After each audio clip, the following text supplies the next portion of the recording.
The title of this video is, Are You a White Evangelical? Whatever that means these days. Um, and I'm going to put a video in the comments that talks about that very thing, about white evangelicals, anyway. Um, but I would like to tell you first about an experience I had the other night. A couple of months ago, I told you all that I was looking for a medical person, and was finding that no medical person in that field, I was told, would accept me unless I suffocated myself. And no one really much seemed to care about that. I don't suffocate myself. Um, and so far, I've been able to avoid medical places, or to find alternatives, such as going to medical people in Mexico, as we did with dental care, which it turned out to be a wonderful thing. And that's an interesting thing about all this. All these things where I'm like, okay, I'm not going to do this. We're going to have to find another way. And it seems like that God puts things in that are better. For instance, I did not want to shop at Jeff Bezos' land, as you probably know. I'm not much of a fan of that. Um, but that was a difficulty when we're in Pueblo. It's been a difficulty, slightly difficult. There are other places, but the other day, also I've found a track team where my kids can go and do track without suffocating themselves, which was another thing we had to give up. Um, uh, I've talked a little about that, but so we not only found a team that understood and in fact encouraged people to breathe oxygen, especially kids. These are high school kids, mostly middle school kids. But we also found an excellent alternative to Jeff Bezos' land, in Pueblo, or Pueblo Senior, as I like to call it. We found an excellent alternative, and there's really good grass-fed beef and that kind of thing. So I think a lot of times that I feel like God brings in these things to replace the things that we're no longer doing because they require things that we don't go along with. So anyway, the other night I was talking to someone on Skype, and this person I told him about the medical discrimination that I had been through. And in a lot of ways, and I was hoping, of course, that he would be very understanding and helpful and inspirational. And one thing he said to me in this conversation, was a lot, and I forget the context of this, but it was something like, well, I don't remember the context at all, but he was using as an example of something, chemotherapy, and how a lot of people have an opinion. In fact, he said that, oh, a lot of people have an opinion of chemotherapy, and then they get cancer, and their opinion doesn't matter anymore. Okay. And I really do wish that I could remember what that was in the context of, but it doesn't really make any difference. Of course, I didn't say that there's someone that is very close to our family who was killed by chemotherapy. Okay. And what I mean by that is within a week of having it, this person, the first treatment for which This person did not have to take the first treatment, but of course, that's what medical doctors always recommend. And this person was not a person to research or question that kind of thing. And this wasn't, in the past year. It was a few years ago that it happened. But this person was directly killed by chemotherapy as a result of it. Afterwards, I was told, like a few years after, I was told by an acupuncturist that there is a test that you can take to find out if you are genetically susceptible to harm from chemotherapy. And I assume that the person who died did not take that test, or was probably not offered that test. I didn't even know there was a test. So, I tell you that in case that's in your situation. And also, this person, my kids had reason to know that because of the relation of that person.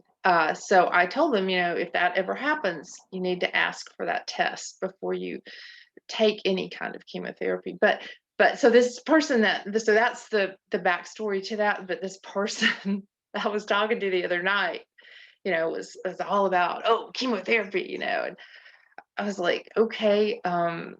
He had no idea that, a person very close to us and our family had died specifically from chemotherapy. Now, it was a few years ago, and I have no idea what was on the death certificate from that. But anyway, so let's get back to the Skype medical conversation that I was having. Some semi-medical conversation that I was having with this person.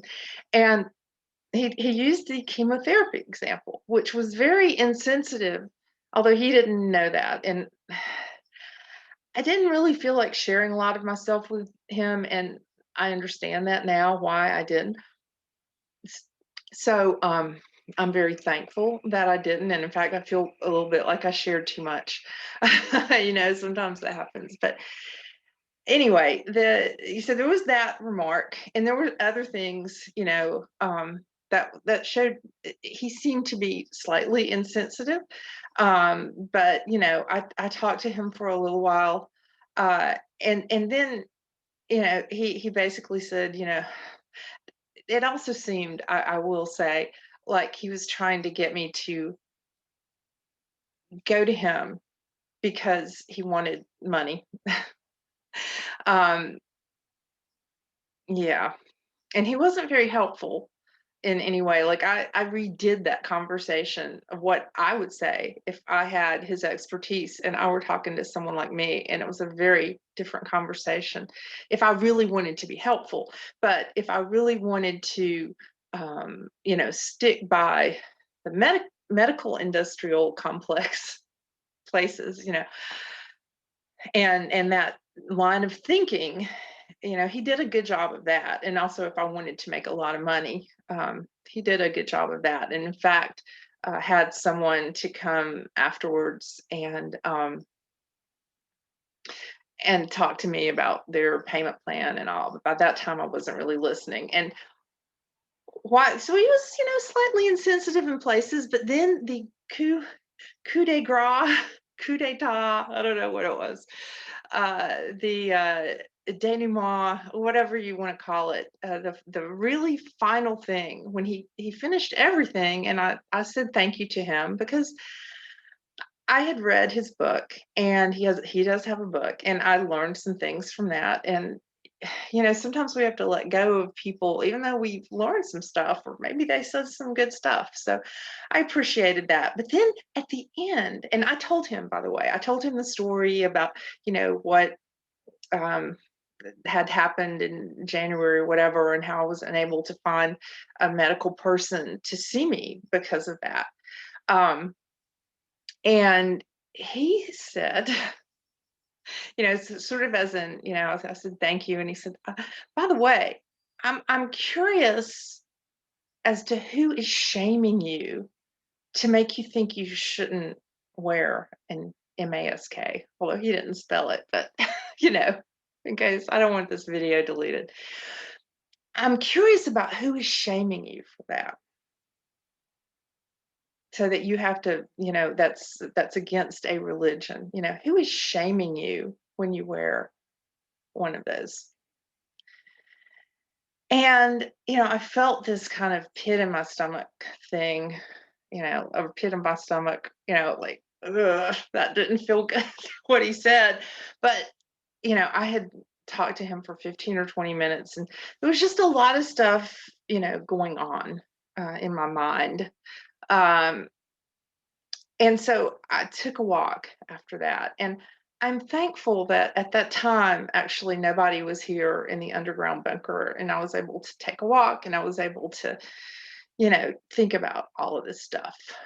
And there was a lot to think about. And by the time Mr. Comic Mom got home, I said, I had taken some time to think, and I told him what that guy had said. Who is shaming you into thinking that? And I just said, that's kind of demeaning, isn't it? Now, I will tell you this, Mr. Comic Mom is nothing if not truthful. I mean, he really is a very honest person and very fair. Um, he will say something if he doesn't think something is right. He will say that. He's very honest about that kind of thing, and I do appreciate that. So he's very fair. But he said, "Yeah, that's real demeaning." And for the record, um, I have seen through this thing since the beginning.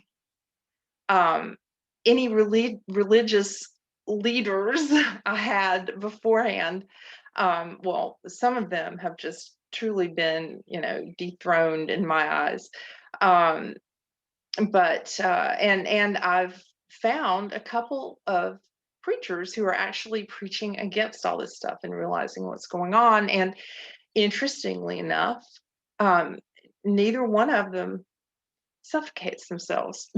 Nobody, neither one does. And one is a preacher, Matt. He is in Wisconsin. I just heard a sermon of his. In fact, I had heard it the night before I had this phone call. It was really weird. And I felt like that I needed to hear his sermon. And it helped me to be stronger in dealing with this guy. Although I was just shocked. You know how I am. I mean, always when people are telling me this stuff, a lot of times I just get so shocked about stuff that I don't know what to say.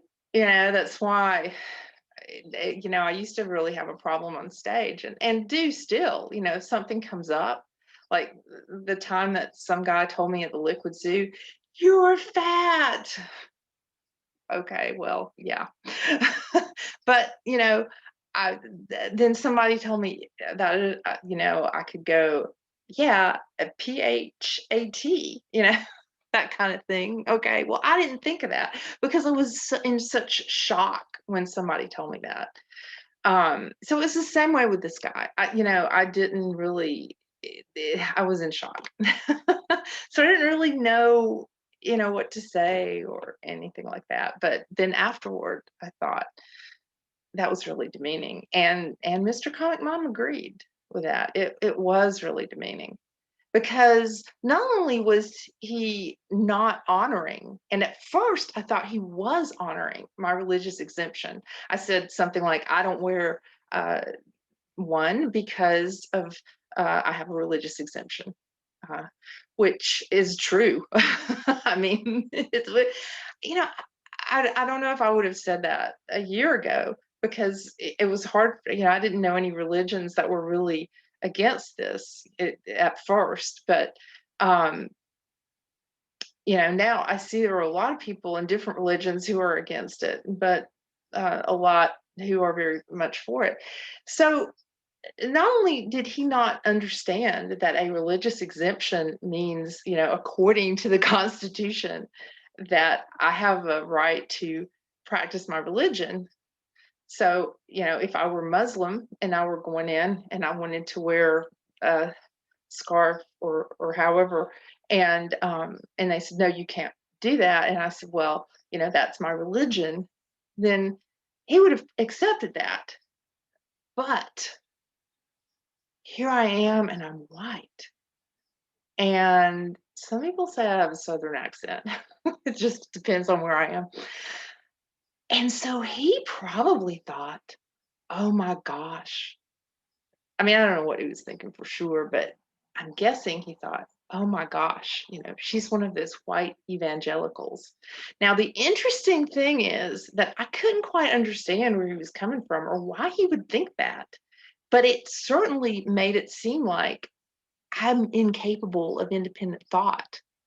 That if I'm not going along with this stuff because of my religion, that means that there was some Jim Jones character who's out there and he's mixing up Kool-Aid and, my family and I are just drinking and, we're gonna die soon or something, that kind of cultish. Interestingly enough, I found that night a video and I'm gonna post it. And it was actually posted by a guy named Joe Imbriano, and he is kind of a crazy fella, but you know what? Crazy can be good. I don't agree with everything he says, but it's a lot of thinking. I mean, I know that the trend is these days that you can't, if you don't agree with somebody, that person is wrong and should be censored. Okay, that's the way it is. But I like to listen to a lot of different views, and then I think about things and sift through and pray and figure it out. um but this guy just assumed that I was a member of a cult kind of thing, and I didn't quite get it until I saw the Joe Imbriano video that I'm going to put in the comment section. Now, for those of you who know who he is or have seen him, he doesn't make an appearance in this video. It's just news people that are probably that may be as old as my 20-year-old. It may not be, but they are talking about the problem of white evangelicals who are refusing to take an experimental needle. Let's just put it that way. And it goes on and on. And even the girl reporter, who I'm sure she wouldn't have anything to do with Christianity at all because, she would lose her job. But she actually said something like, yeah, these Christians have, they say something about the something called a mark of a beast. It's like, or mark of the beast, however she says it. And that's a close paraphrase of how she says it, very demeaning, like, you don't know what this mark of the beast thing is. And it's like, hello, have you ever listened to, isn't it Metallica? Does that, or I don't know. There's somebody who does a song about that. I think it's Metallica. But yeah, so they were just acting like these, evangelicals who are white. Of course, they're all white, because the white people are the problem, and that they're just kind of crazy. And so then, of course, they bring up Franklin Graham and in the news report and talk about how he says it's okay and that evangelicals should get an experimental needle, well, that possibly was grown on fetal cells, depending on which needle you get. So this person that I was talking to, uh, I would say made a lot of mistakes. And I don't want to work with him because he is definitely being influenced by this demonic stuff. As I say, when I first said I have a religious exemption, he said, "Oh, so and what did they say about that?" And I said, "Well, they didn't seem to care." And I really thought, and maybe this was part of what I was hoping, was that he would be on my side and he would sort of help me with that. And that maybe he would even help me in, finding someone who would do this. But not only that, but he acted like I was some kind of brainwashed cult member. And I'm not. I mean, I say that and I couldn't quite make it into the a church that I was close to last Sunday because there was tape on some of the pews. I don't think I'm the brainwashed cult member here. So, there is that. But So I deleted everything. I really don't want anything to do with these people. And I have faith that, if what I was talking with him about, that I will, God will help that to happen. Uh, Whatever needs to happen. Maybe nothing needs to happen. But things will be okay. I know that. And I also know that I don't want to pay any money to anyone who is, I mean, God or not. I mean, my husband, as far as I know, he doesn't, he's an atheist, is what he told me, you know, at one time. So it's not, he's white. He's not an evangelical, I would say. Although he does go to church sometimes with me. So, and then there's someone else that I know, also white, not an evangelical, who's very much against the stuff. So, and I don't know that I would call myself an evangelical, or if that's just sort of a synonym for Christian. I don't know. But whatever the case, it was very demeaning to have that done. And of course, you think of all kinds of things later, I wish I'd have said, or, whatever. But I think I was just in a state of shock. So I'm going to let that go and have compassion on myself. um, I think a lot of people who I don't think a lot of people watch these videos. I don't think a lot of my friends watch them, because I think people are very threatened. Some people are going to do what they're going to do with this thing. And some people are going to suffocate themselves sometimes, or because they think it's okay. And those people, honestly, probably will get the needle. And I've seen it with 4 people that I know, coast to coast, um, all white. I don't know if any of them are evangelicals. I don't know. I don't know how that is, what does that even mean? But I can tell you for sure that 2 of them aren't, even though they were white. So that's what's happening. And that's the divide and conquer that we're seeing on the news, because this is a mainstream news source. Now, we see it also with black and white people, oh, the blacks hate the whites hate the blacks. Well, no, not if you go to comedy shows that I'm going to in Los Angeles, that are underground, and everybody's mixing and happy and there to enjoy comedy, and it's, there's none of the stuff that you hear on the news. But people are very addicted to mainstream news. I wish people would stop watching it, but they don't. And so when I saw that later that night about white evangelicals, it suddenly became clear that this guy I was talking to had seen that very report, or one like it. And he classified me as a white girl, probably one of those, Southern Baptist Christian kind of people. You know how they are.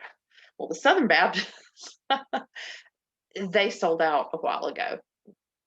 They sold out a few years ago when there was some thing that came up to supposedly, uh, you know, um, encourage Southern Baptists to homeschool, and they were like, "Nah, we're not going to do that."